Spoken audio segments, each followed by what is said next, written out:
ഓം ശാന്തി. എപ്പോഴും ഏതെങ്കിലും ഒരു പരാജയം നേരിടുക എന്നുള്ളത് എല്ലാവരെ സംബന്ധിച്ചിടത്തോളം വളരെ വിഷമമുള്ള കാര്യമാണ്. പക്ഷേ പരാജയത്തിൽ ഒരിക്കലും നമ്മൾ വിഷമിക്കേണ്ട ആവശ്യമില്ല എന്നുള്ളതാണ് സത്യം. പരാജയങ്ങളാണ് നമ്മളെപ്പോഴും വിജയത്തിലേക്ക് നയിക്കാനുള്ളതായിട്ടുള്ള ചവിട്ടുപടികളെന്ന് പറയാറുണ്ട്. തോമസ് എഡിസൺ ബൾബ് കണ്ടെത്തിയപ്പോൾ 1000-ലധികം തവണ തൻ്റെ ബൾബ് ഉണ്ടാക്കാനുള്ളതായിട്ടുള്ള പരിശ്രമം തോറ്റ ശേഷം എന്നിട്ടും മടുക്കാതെ പരിശ്രമിച്ചതിൻ്റെ ഫലമാണ് അദ്ദേഹം ബൾബ് കണ്ടെത്തുന്നത് തന്നെ.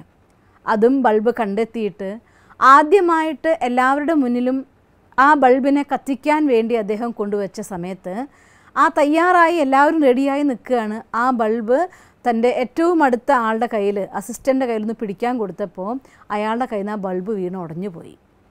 ഇനി അടുത്ത 24 മണിക്കൂർ നേരത്തേക്ക് എനിക്ക് ചെയ്യാനാവില്ല, 24 മണിക്കൂറെങ്കിലും വേണ്ടി വരും ഇതുണ്ടാക്കാൻ, അതുകൊണ്ട് ഇനി അടുത്ത 24 മണിക്കൂർ ചെയ്യാമെന്ന് പറഞ്ഞുകൊണ്ട് അദ്ദേഹം പിന്നെയും പിരിഞ്ഞു പോവുകയാണ്. പിന്നെയും ആ ഉത്സാഹത്തോടെ ഉണ്ടാക്കി കൊണ്ടുവന്ന് പിറ്റേ ദിവസം വീണ്ടും ആ ബൾബിനെ എല്ലാവരും മുന്നിലും പ്രദർശിപ്പിക്കുകയാണ്. അപ്പോൾ ഒരു കാര്യം നമ്മുടെ ജീവിതത്തിൽ നേടാൻ വേണ്ടിയുള്ളതായിട്ടുള്ള നിരന്തരമായിട്ട് ഉത്സാഹം ഉണ്ടെങ്കിൽ എല്ലാ തോൽവികളും നമുക്ക് പുതിയ പുതിയ പാഠങ്ങളിലേക്കുള്ള വഴി തെളിയിക്കുകയുള്ളൂ. അതുകൊണ്ട് തോൽവി ഒരിക്കലും നമുക്ക് അവസാനമാണെന്ന് വിചാരിക്കരുത്. തോൽവികൾ നമുക്ക് മുന്നോട്ട് പോകാനുള്ളതായിരിക്കുന്ന സ്റ്റെപ്പാണ് എന്ന ഒരു ബോധം എപ്പോഴും നമ്മുടെ ഉള്ളിൽ ഉണ്ടായിരിക്കണം. പിന്നെ ഒരു കാര്യം, ഒരിക്കൽ നമുക്ക് ജയിച്ചു കഴിഞ്ഞു, വിജയം കിട്ടിയെങ്കിൽ സ്വാഭാവികമായിട്ടും ഒരു സുഖാവസ്ഥയിലേക്ക് നമ്മുടെ മനസ്സ് വരാറുണ്ട്. അതായത് നമ്മൾ പറയും നമ്മളൊരു കംഫർട്ട് സോൺ, ഒക്കെ ശരിയായി, ഇനി സമാധാനമായി എന്നൊരു വിചാരം. ആ വിചാരം തന്നെ നമ്മുടെ മുന്നോട്ടുള്ള യാത്രയിൽ ആദ്യത്തെ ബ്ലോക്ക് ആവാറുമുണ്ട്. അതുകൊണ്ട് ഒരിക്കൽ നിങ്ങൾ തോൽക്കുമ്പോൾ നിങ്ങളുടെ കംഫോർട്ട് സോൺ തകരുന്നു എന്നുള്ളതാണ് സത്യം. മറ്റൊരു ഭാഷയിൽ പറഞ്ഞാൽ നിങ്ങൾ ജീവിക്കാൻ ഇഷ്ടപ്പെട്ട ആ ഒരു സമാധാനം, ആ ഒരു സുഖം നിങ്ങൾക്ക് അവിടെ നഷ്ടപ്പെടും. ആ സുഖം നഷ്ടപ്പെടുമ്പോഴുണ്ടല്ലോ വീണ്ടും എനിക്കത് നേടിയെടുക്കണം എന്നതായിരിക്കുന്ന ആ ഒരു വാഞ്ച പൂർണ്ണമായും നല്ലൊരു ഹാർഡ് വർക്കറായി നിങ്ങളെ മാറ്റാനായിട്ട് സഹായിക്കുകയുള്ളൂ. അതുകൊണ്ട് ഒരു തോൽവി ഒരു മനുഷ്യനെ സംബന്ധിച്ചിടത്തോളം കുറച്ചുകൂടെ പഠിക്കാൻ, കുറച്ചുകൂടെ അറിയാൻ, കുറച്ചുകൂടെ കഠിനാധ്വാനം ചെയ്യാനായിട്ട് എല്ലാം നമ്മളെ സഹായിക്കുന്ന ഒന്നാണ്. പിന്നെ നിങ്ങൾ കണ്ടിട്ടുണ്ടോ, ഒരാൾക്ക് എപ്പോഴാണോ തോൽവി സംഭവിക്കുന്നത് ആ സമയത്ത് അവരുടെ എല്ലാ ഗുണങ്ങളെയും ഉണർത്തിയെടുത്തുകൊണ്ട് കുറേയും കൂടെ മുന്നോട്ട് പോകാനുള്ളതായിട്ടുള്ളൊരു പ്രേരണ മനുഷ്യൻ്റെ ഉള്ളിൽ ഉണ്ടാവുകയാണ് ചെയ്യുക. പക്ഷേ ഈ കാര്യം വരുമ്പോൾ, ഈ സന്ദർഭം വരുമ്പോൾ സ്വയം നമ്മളെ മനസ്സിലാക്കിക്കേണ്ട ഒരു കാര്യം, ഈ തോൽവി കൊണ്ട് എല്ലാം തോറ്റു പോകുന്നില്ല, അതുകൊണ്ട് എനിക്ക് ഇവിടെ വെച്ച് അവസാനിപ്പിക്കുകയല്ല വേണ്ടത്, കുറച്ചും കൂടെ മുന്നോട്ട് പോകാനുള്ള പുതിയ വഴി തിരയുകയാണ് വേണ്ടത് എന്നൊരു വിചാരം കണ്ടെത്താനായിട്ട് നമ്മൾ പഠിക്കണമെന്ന് മാത്രം. അതായത് ഒരു വഴി അടഞ്ഞാൽ മറ്റു പല വഴി തുറന്നിട്ടുണ്ടാവും എന്നൊരു ചൊല്ല് പറയാറില്ലേ. ആ ഒരു വഴി അടയുമ്പോൾ മറ്റ് പല വഴികളിലൂടെ പോയി നോക്കാനുള്ള ഒരു മനോഭാവം നമ്മൾ കാണിച്ചിട്ടുണ്ടായിരിക്കണം. എന്നാലേ നമുക്ക് മറ്റു പല വഴികളിലൂടെ മുന്നേറാനായിട്ടും യാത്ര ചെയ്യാനായിട്ട് സാധിക്കൂ. ആ കാര്യം നമ്മൾ ഓർത്തിരിക്കേണ്ട ഒന്നാണ്. പിന്നെ തോൽക്കുന്ന സമയത്ത് ആ തോൽവിയുടെ കുറേ കാര്യങ്ങൾ നമ്മളെ പഠിപ്പിച്ചു തരും. നിങ്ങൾ എത്ര തോൽക്കുന്നു അവിടെ നമുക്ക് മനസ്സിലാവും എൻ്റെ ഏത് വീക്ക്നെസ്സാണ് ഈ സമയത്ത് എന്നെ തോൽക്കാനായിട്ട് കാരണക്കാരനായത് എന്ന്.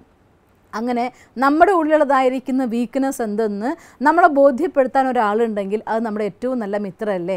അതുകൊണ്ട് ഒരു തോൽവി സംഭവിച്ചാൽ ആ തോൽവി സംഭവിച്ചതിൻ്റെ പേരിൽ മൗനിയായിട്ടിരിക്കാതെ, വിഷമിച്ചിരിക്കാതെ, ആ തോൽവി സംഭവിക്കാനുണ്ടായതായിട്ടുള്ള സാഹചര്യങ്ങളെ ഒരു ഡിറ്റാച്ച്ഡ് ഒബ്സർവർ ആയിക്കൊണ്ട് ഒരു മൂന്നാമത്തെ പേഴ്സണെ പോലെ നോക്കിക്കാണുകയാണെങ്കിൽ നമ്മുടെ വീക്ക്നെസ്സുകൾ എന്താണ് എന്ന് നമ്മുടെ മുന്നിൽ തന്നെ തെളിയുന്നതായിരിക്കും. പിന്നെ മറ്റൊരു കാര്യം കൂടിയുണ്ട്, എപ്പോഴൊക്കെ ജീവിതത്തിൽ പരാജയം വരുന്നു വിജയികളായിട്ടുള്ള ആളുകളുടെ കൂടെ എല്ലാവരും കൂടാൻ തയ്യാറാവും. കാരണം ആ വിജയത്തിൻ്റെ രസം എല്ലാവർക്കും അനുഭവിക്കാൻ ഇഷ്ടമാണ്.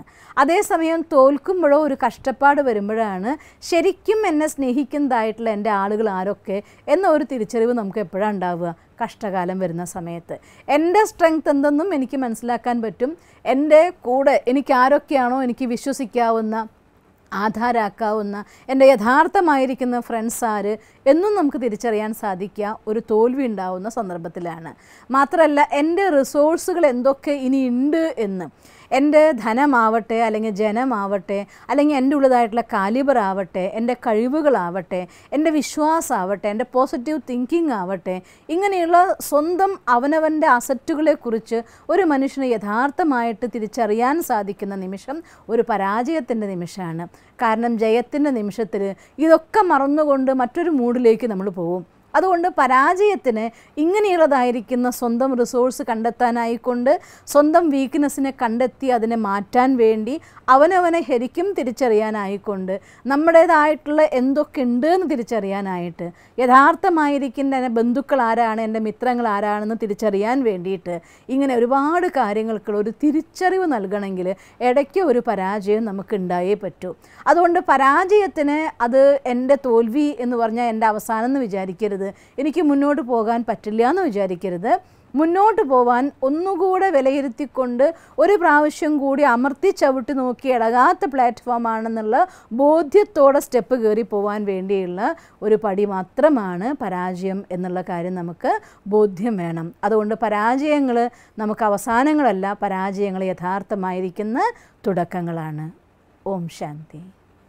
നിങ്ങൾക്ക് ഈ വീഡിയോ ഇഷ്ടമായെങ്കിൽ ഈ ചാനൽ സബ്സ്ക്രൈബ് ചെയ്യുന്നതിനായി നിങ്ങളുടെ മൊബൈൽ സ്ക്രീനിൽ യൂട്യൂബ് എന്ന ആപ്ലിക്കേഷൻ തുറന്ന് അതിൻ്റെ മുകളിൽ സെർച്ച് ബാറിൽ BK സ്പേസ് ഷീബ എന്ന് ടൈപ്പ് ചെയ്യുക.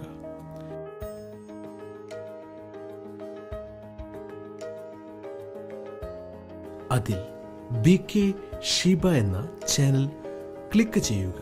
അതിൽ സബ്സ്ക്രൈബ് എന്ന ചുവന്ന നിറത്തിലുള്ള ബട്ടൺ ക്ലിക്ക് ചെയ്യേണ്ടതാണ്. അപ്പോൾ വലതുവശത്ത് പ്രത്യക്ഷപ്പെടുന്ന ബെൽ ഐക്കൺ കൂടി ക്ലിക്ക് ചെയ്യാൻ മറക്കരുത്. അതിലൂടെ നിങ്ങൾക്ക് ഞങ്ങളിവിടെ വീഡിയോ അപ്ലോഡ് ചെയ്യുന്ന അതേ സമയം നോട്ടിഫിക്കേഷൻ മൊബൈലിൽ ലഭിക്കാനും വീഡിയോ കാണാനും സാധിക്കുന്നതാണ്.